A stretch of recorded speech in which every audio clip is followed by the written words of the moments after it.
বাইরে আমার ভাই আমার একটা ভাই মাগরিব নামাজ আমার কয়ে গেছে বোন তুই কাজে তাইছ আমি হ বোন আই ভাই আইসি কয় ভাইয়া বোন তুই এদিকে যাইস না সরম যাইস না আমার ভাইয়া না করছে পরে 8:30 বাজে ইয়া বিচার শুরু করছে বাইরে ভিতরে পাই না পরে বাইত গেছি মুসুর টাঙ্গাইছি যাই হুইছি আমরা পরে শুনি আগুন লাগাই দিছে পরে শুনি আমার ভাই উঠে আঙ্গ এক জায়গাতে 5জন মানুষ 25 তারিখ রাতে 9টা থেকে আমার ভাই নিখোঁজ এই জায়গায় আইসে আটকা পড়ছে।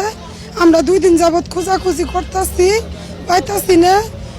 আমরা আমাদের ভিতরে যাইতে দেয় না।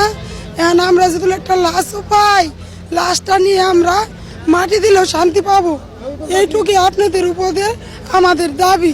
আপনারা তো যতদূর চেষ্টা আমাদের লাশটা দেওয়ার চেষ্টা করবেন, এইটুকুই আপনাদের উপর আমাদের দাবি।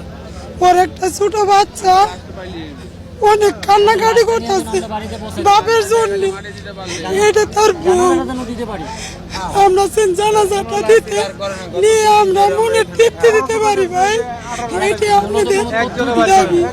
যে সময় হামলা হয় এই জায়গায় এদের বাসা এই যে 2-3 মিনিট লাগে এই জায়গা থেকে পেকটুরি থেকে, তো যে সময় এই জায়গায় চিল্লাচিল্লি শুনছে এই জায়গায় সবাই জড়ো হয়েছে। জড়ো হওয়ার পরে কিছু লোক উস্কাই দিছে যে যেমন পারো সবকিছু লিয়ে যাও। সাধারণ মানুষ তো আর এটা বুঝে নাই, না বুঝে এরা কি করছে ফ্যাক্টরি গেট খুলে দিছে।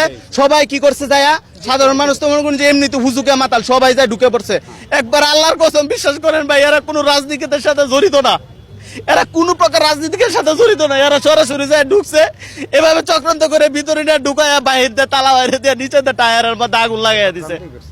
এটা সম্পূর্ণ একটা চক্রান্ত। এটা সুষ্ঠু বিচার চাই বাংলাদেশের সবার কাছে। যেটা এভাবে এভাবে যদি এভাবে লুকায় যায় তাহলে বিগত আরো এরকম ঘটনা আমাদের সাথে ঘটতে পারে।